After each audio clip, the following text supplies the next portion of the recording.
My grandmother used to say you could tell when a hurricane was coming by, the way people moved in the grocery store. No talking, just quiet determination. Women filled their carts with cans, lots of cans.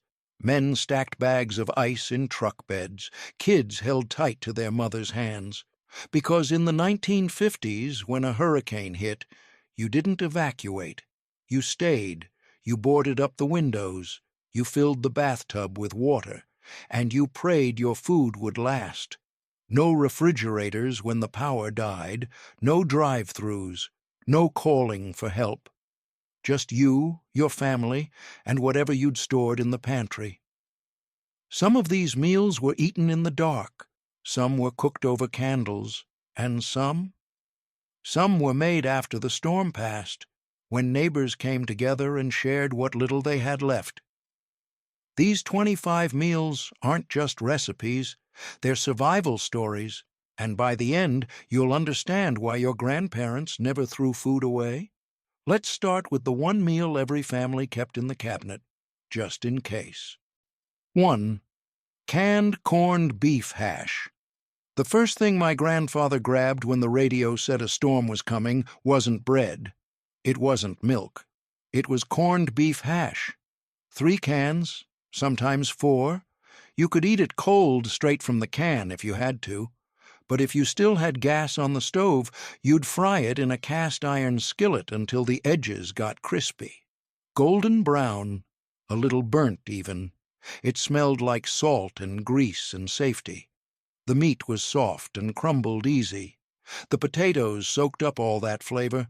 And if you were lucky, someone cracked an egg on top and let it run through the hash like a little river of yellow. Kids didn't ask what was in it. They just ate.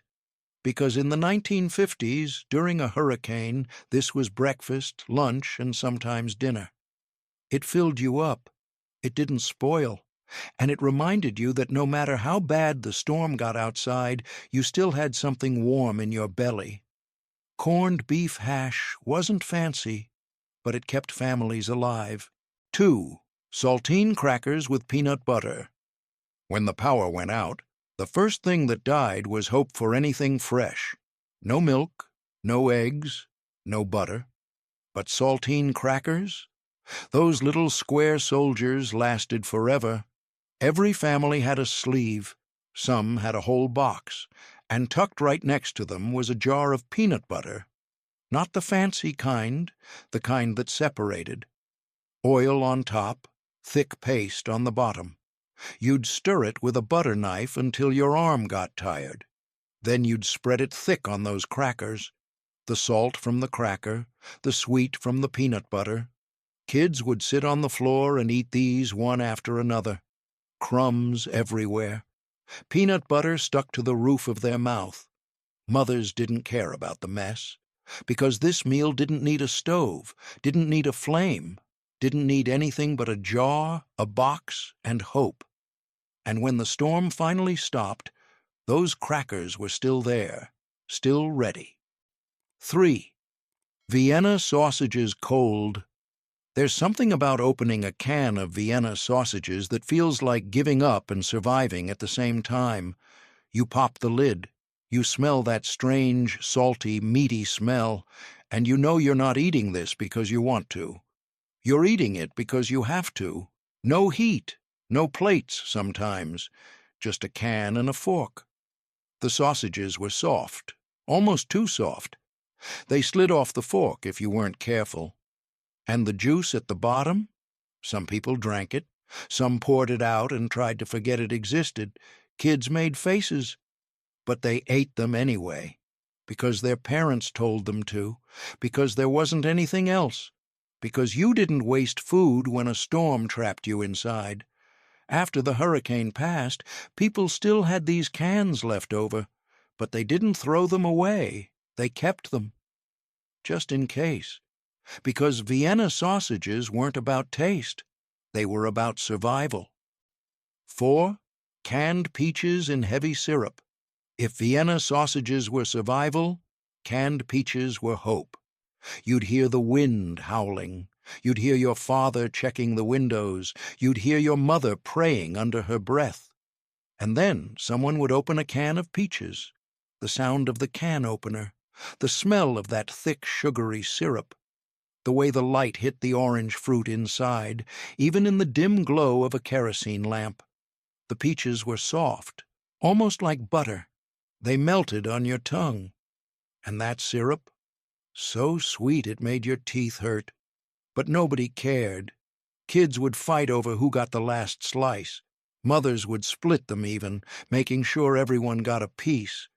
And when you were done, someone always drank the syrup, straight from the can, every last drop, because sugar was rare during a storm, and sweetness reminded you of the life you had before the clouds turned black. Canned peaches weren't just food, they were light in the dark. But the next meal? Pure salt, pure survival, and people still argue about it today. 5. Spam sandwiches. Let me tell you something about Spam in the 1950s. People didn't joke about it. They didn't make fun of it. They respected it, because Spam was the meat that didn't quit. It didn't spoil. It didn't need ice. When the hurricane hit, fathers would slice that block of pink meat thin, real thin, and they'd lay it between 2 pieces of white bread. No lettuce, no tomato, sometimes no mustard, just Spam and bread. The meat was salty, so salty you'd need water after every bite. It was soft but firm, smooth but a little grainy. Some families fried it first if they still had a flame. The edges would crisp up, the fat would sizzle, and the smell would fill the whole house. Kids didn't complain, because complaining meant you didn't understand how bad things could get. Spam sandwiches weren't gourmet, but they were reliable. And during a hurricane, reliable was everything. 6. Condensed tomato soup. There's something about tomato soup that feels like a hug from the inside, even when it came from a can. Every mother knew the trick. You'd open that small can of Campbell's condensed tomato soup, thick, almost like paste. Then you'd add water, or if you were lucky, milk. You'd stir it slow, real slow, watching the red swirl into the white until it turned creamy and orange. Then you'd heat it, sometimes on a camp stove, sometimes on a kerosene burner, sometimes over a candle in a tin can. It took forever. But nobody rushed it, because this soup wasn't just food. It was warmth. It was comfort. The soup was smooth, a little sweet, a little tangy. Kids would dunk crackers in it until they fell apart.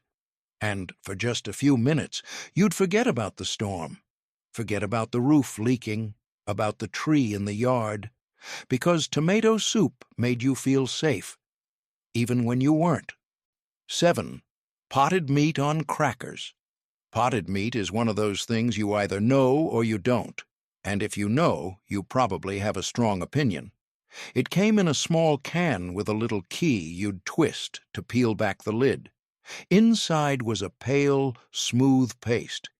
It didn't look like meat. It didn't really smell like meat either, but it was protein, and during a hurricane, protein was life. You'd spread it on crackers with a knife, thin at first, because it was so rich. One little can could cover a whole sleeve of saltines if you stretched it right. The taste was salty, a little tangy, a little mysterious. Nobody really asked what was in it. You just ate it. Some people mixed it with mustard. Kids made faces, but they swallowed it down, because their grandmother would tell them stories about the Depression, about times when potted meat was a luxury, and suddenly that little can didn't seem so bad. It just needed to keep you alive until the storm passed. 8. Canned baked beans. Baked beans were the great equalizer. Rich or poor, if you lived through a 1950s hurricane, you ate baked beans. Cold most of the time, straight from the can. They were sweet, thick. The sauce stuck to the spoon. The beans were soft enough to mash with your tongue. And they filled you up, really filled you up. One can could feed 3 people if you had to. One can could be breakfast if you ran out of everything else. Some families would heat them up over a fire outside after the storm. The sauce would bubble, the smell would drift through the neighborhood, and other families would smell it and know, we made it. Kids would eat them with a piece of white bread, soaking up every drop of that molasses-thick sauce.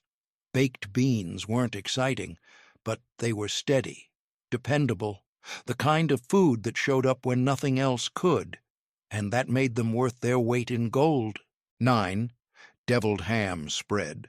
Deviled ham came in a can even smaller than potted meat, and it was spicier, Tangier. It had a bite to it that woke you up. The spread was reddish-pink and smooth like butter. You'd open that little can and the smell hit you right away. Paprika, salt, something sharp you couldn't quite name. You'd spread it thin on white bread or crackers, and you'd taste pepper. You'd taste meat. You'd taste something that made your tongue tingle just a little. It wasn't for everyone. Some kids refused to touch it, but the adults, they loved it, because it had flavor, real flavor. When everything else tasted bland and boring, deviled ham reminded you that food could still have personality. Fathers would make sandwiches with it late at night when they couldn't sleep, when the wind was still howling and the house was creaking, and they needed something to do with their hands. Deviled ham was small, but it was mighty, and it proved that even during the worst storms, a little spice could go a long way. 10. Canned sardines. Sardines were the meal nobody wanted, but everybody needed. You'd peel back that tin lid, and those little silver fish would be packed in there tight, swimming in oil or mustard sauce, shiny, salty, smelling like the ocean. Some people ate them with crackers.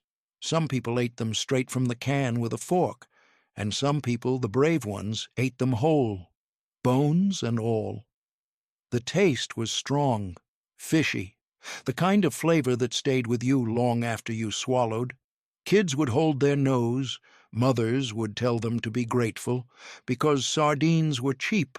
They lasted forever, and they had protein and fat that kept your body going when everything else ran out. Fishermen knew the value, dock workers knew. Anyone who grew up near the coast knew that sardines weren't fancy, but they were real. And during a hurricane, real was all that mattered. You didn't need fancy. You needed food that worked. Sardines worked. 11. Pork and beans with hot dogs. This meal was half preparation, half prayer. Before the storm hit, mothers would buy hot dogs, the cheap kind in the red package, and they'd slice them up into little coins before the power went out. Then, when the hurricane came and the electricity died, they'd open a can of pork and beans, dump it in a pot. Toss in those hot dog slices. If you were lucky, you still had a camp stove or a grill outside.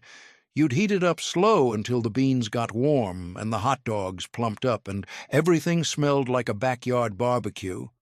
If you weren't lucky, you ate it cold, and it still tasted like comfort.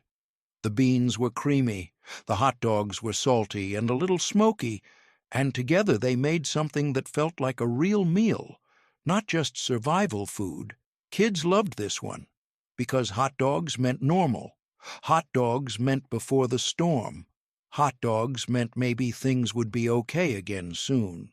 And sometimes that hope was enough to get you through another dark night. 12. Powdered milk. Powdered milk was the thing nobody wanted to drink, but everybody kept in the cabinet. It came in a big box or a tin, and inside was this white powder that looked like flour. You'd scoop it into a pitcher, add water, stir and stir and stir until it dissolved, but it never quite tasted like real milk. It was thinner, a little chalky, a little sweet in a weird way. Kids would make faces when mothers poured it on their cereal. They'd beg for real milk, but real milk was gone. spoiled in the dead refrigerator hours after the power went out, so powdered milk was what you got. And after a few days, you stopped complaining, because having anything to drink besides water felt like a gift, because it reminded you of milk, of mornings before the storm, of normal. Adults would use it in coffee if they could brew some, or mix it into soup to make it creamier. Powdered milk wasn't perfect, but it lasted for months. And in the 1950s, during a hurricane, lasting was more important than tasting good. 13. Canned chicken noodle soup. Canned chicken noodle soup was medicine. That's what grandmothers called it. Medicine for the soul. You'd open that can and see the thick broth, the little pieces of chicken that were more like shreds, the soft noodles all tangled together, and those tiny carrot cubes and celery bits floating around. You'd heat it up if you could, over a candle, over a camp stove, and the smell would fill the whole house, warm, salty, familiar. When you took that first sip, it felt like everything might be okay. The broth coated your throat. The noodles were soft and easy to chew. The chicken, even though it was mushy, tasted like comfort. Mothers would feed this to their kids when the kids were scared, when the thunder was too loud, when the house shook from the wind. And somehow that soup calmed them down, made them sleepy, made them feel safe enough to close their eyes. Chicken noodle soup wasn't just food. It was a lullaby in a can, and during a hurricane, that was exactly what people needed. 14. White bread with butter and sugar. When you ran out of almost everything, you still had bread, and if you were lucky, a little butter, and if you were really lucky, some sugar. This wasn't a recipe. This was desperation turned into something sweet. You'd take a slice of soft white bread, spread butter on it while it was still cold and hard from the icebox that wasn't cold anymore. Then you'd sprinkle sugar on top. White sugar. The crystals would stick to the butter and crunch between your teeth. Kids loved this, because it tasted like a treat even though it was born from having nothing else. You'd fold the bread in half like a sandwich, and you'd eat it slow. Let the sugar melt on your tongue. Let the butter make everything soft and rich. It wasn't filling, not really, but it gave you energy, a little sweetness in the middle of all that fear and darkness. And sometimes sweetness was enough to remind you that life wasn't all storms, that somewhere on the other side of the clouds the sun was still shining. 15. Canned fruit cocktail. Fruit cocktail was the treasure at the bottom of the pantry. You'd open that can and see all the colors: red cherries, yellow pears, orange peaches, green grapes, all floating in that sweet, clear syrup. It felt like a party in a can, like something special, even though every family had one tucked away for emergencies. The fruit was soft, almost too soft. It dissolved in your mouth. And that syrup was so sweet it made your jaw ache. But nobody complained, because fruit cocktail meant you still had something good, something that tasted like dessert, something that reminded you of birthday parties and church picnics and life before the storm. Mothers would divide it up carefully, making sure every kid got at least one cherry, because the cherry was the prize, the best part, the thing you saved for last. And when the can was empty, someone would drink that syrup, tip the can back and swallow every drop, because wasting sweetness during a hurricane felt like a sin. And this fruit cocktail? It was grace in a can. But the next meal was different. It came cold, it came bland, and kids hated it. 16. Campbell's spaghetti in a can. Canned spaghetti was the meal that made kids sigh and adults shrug. You'd pop open that can and see the orange sauce, the pale, mushy noodles all clumped together. It didn't look like real spaghetti, it didn't smell like real spaghetti, but it was something. You could eat it cold if you had to, straight from the can with a spoon. The sauce was sweet, too sweet, like someone mixed ketchup with sugar. The noodles were so soft they barely needed chewing. If you had heat, you'd warm it up, and somehow that made it a little better. The sauce would thin out, the noodles would loosen, and for a minute you could pretend it was real pasta. Kids would eat it without talking, just shoveling it in because they were hungry and there wasn't anything else.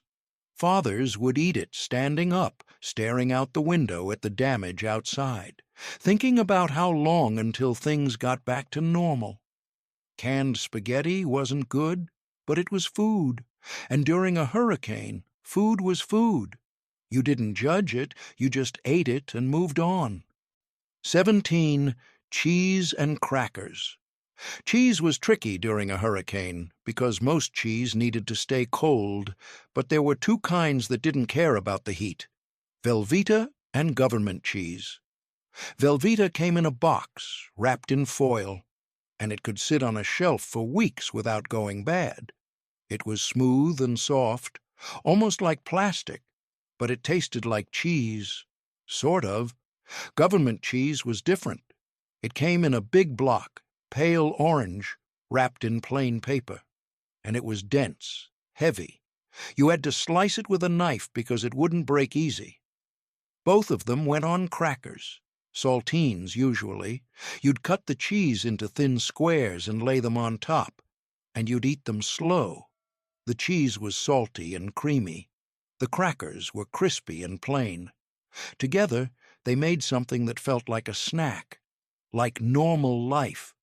Mothers would pack these for kids to eat while they played in the hallway during the storm, away from the windows, away from the danger. And those crackers and cheese kept the kids calm, kept them busy, kept them fed. Simple, but enough. 18. Canned tuna with pickle relish. Tuna salad without mayo sounds wrong, but during a hurricane, mayo was the first thing to go bad. So people got creative.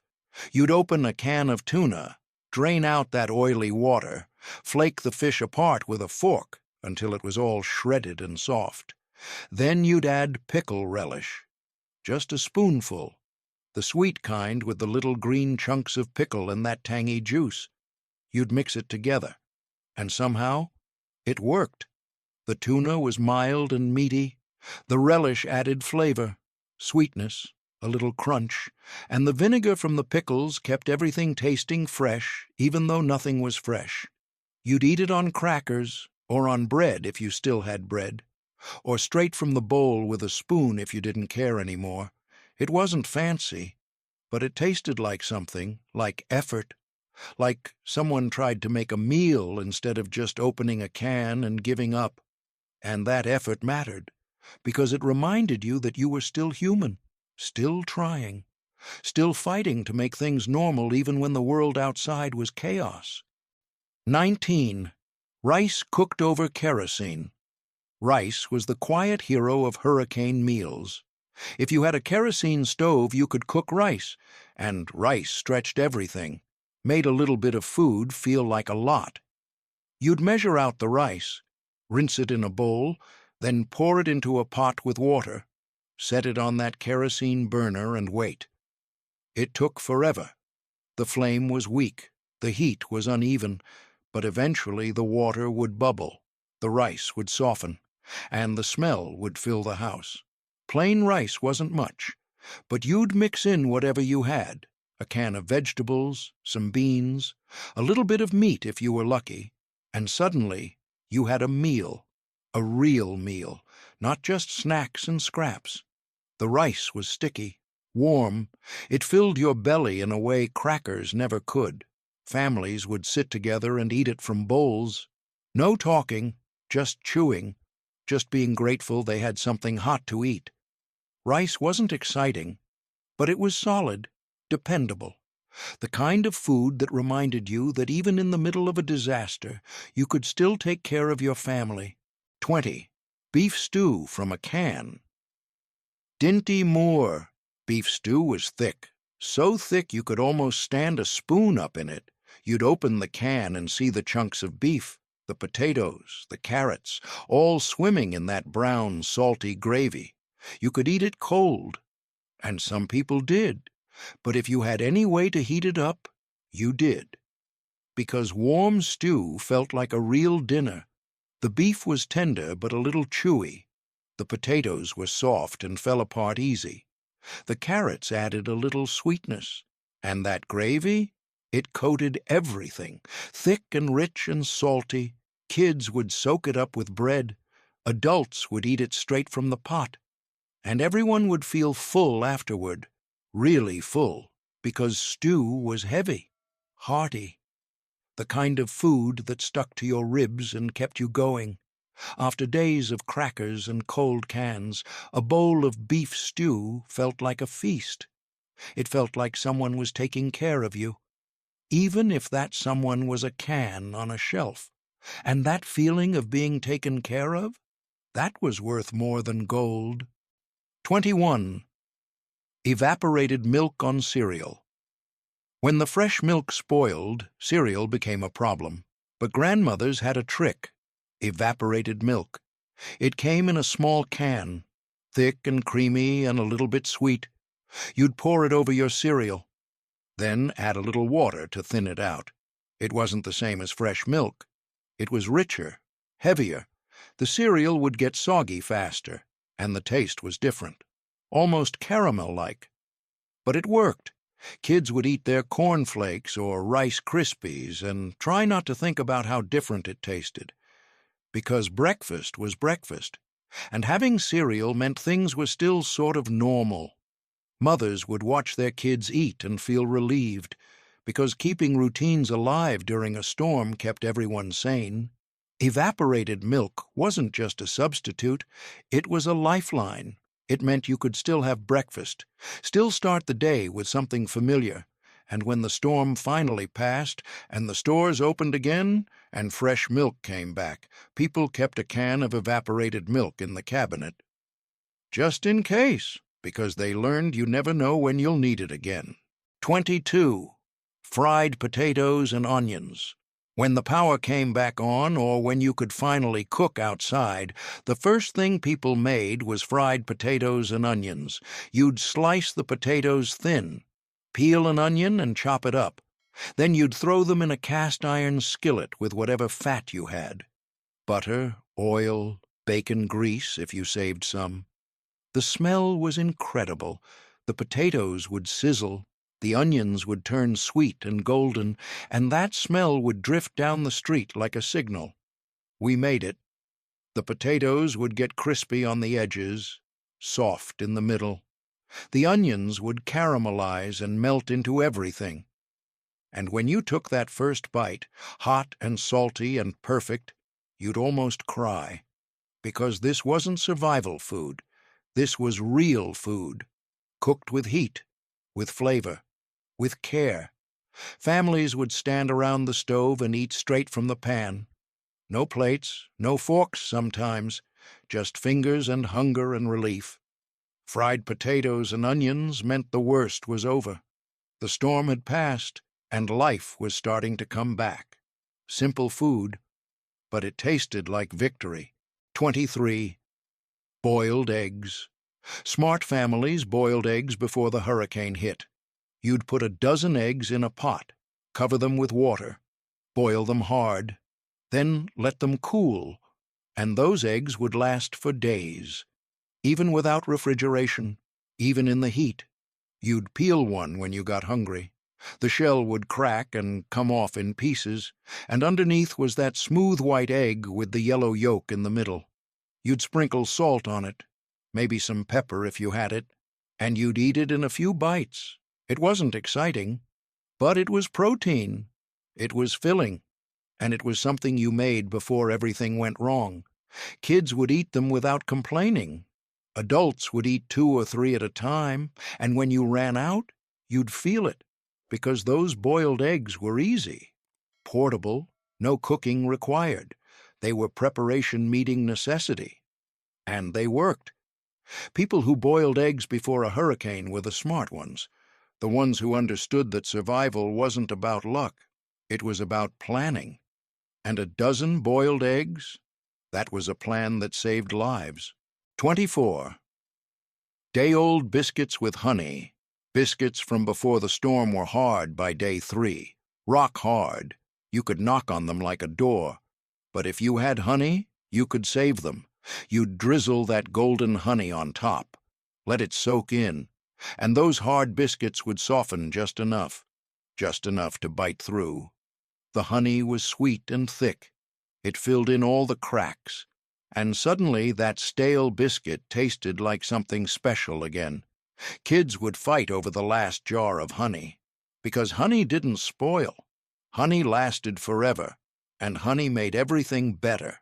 You'd sit on the porch after the storm and eat those biscuits. Watch the neighbors start to clean up. See the sun come out for the first time in days. And those biscuits with honey tasted like hope.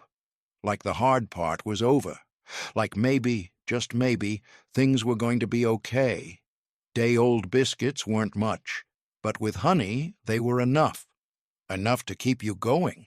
Enough to remind you that sweetness still existed in the world. Even after the storm. 25. Community potluck gumbo. When the storm finally passed, someone would start a fire outside, and someone else would bring a big pot, and someone else would bring whatever they had left. A can of tomatoes, some sausage, a handful of okra, some rice, and together they'd make gumbo. Not the fancy kind, not the kind with fresh shrimp and crab, but the kind made from scraps, from survival, from neighbors who learned that together they were stronger. You'd smell it cooking for hours, the roux turning dark, the vegetables breaking down, the spices mixing with the smoke from the fire, and when it was ready, everyone would line up with whatever bowl or cup they had. And they'd get a scoop, and they'd sit together in the yards and eat. The gumbo was thick, rich. Every bite tasted different because everyone brought something different. But it all worked together, and people would talk, share stories about the storm, about what they lost, about what they saved. This meal wasn't just about food, it was about community, about surviving together, about remembering that even when everything falls apart, people can still come together and make something good. That gumbo tasted like home, like family, like the future. And it reminded everyone that no matter how bad the storm was, they made it through, together. These 25 meals weren't just food, they were survival, they were hope, they were the things that kept families alive when the world outside was falling apart. My grandmother kept a cabinet in her kitchen until the day she died, a special cabinet, and inside were cans. Lots of cans, corned beef hash, Vienna sausages, peaches and syrup, Spam, baked beans. She never needed them. The hurricanes stopped coming to her town. The storms got weaker, life got easier, but she kept those cans anyway. Because once you've sat in the dark listening to wind tear your roof apart, once you've fed your children cold food from a tin and wondered if it would be enough, once you've watched your neighbors share their last can of soup with your family, you never forget. You never take food for granted again. And you never, ever throw away something that could save a life. These meals taught people something important, something we've forgotten today, that you don't need fancy ingredients to survive. You don't need restaurants or delivery apps or fresh organic anything. You just need food that lasts, food that works, food that keeps you alive until the sun comes back out. And the people who ate these meals? They were tougher than us, stronger than us, not because they wanted to be, but because they had to be. So the next time you open your pantry and see it full of food, remember these 25 meals. Remember the people who survived on them. Remember the mothers who stretched one can to feed 3 kids. Remember the fathers who cooked over candles. Remember the neighbors who shared everything they had. because their stories deserve to be told, and their food deserves to be remembered. Now I want to hear from you. Did your grandparents live through hurricane season in the 1950s? What did they eat? What stories did they tell you? Drop a comment below, because these memories matter. And if you learned something today, if this took you back to a time you never lived but somehow remember, hit that subscribe button, because we're just getting started. There are more meals, more stories, more history that deserves to be saved, and I'll be here, telling them all, one plate at a time.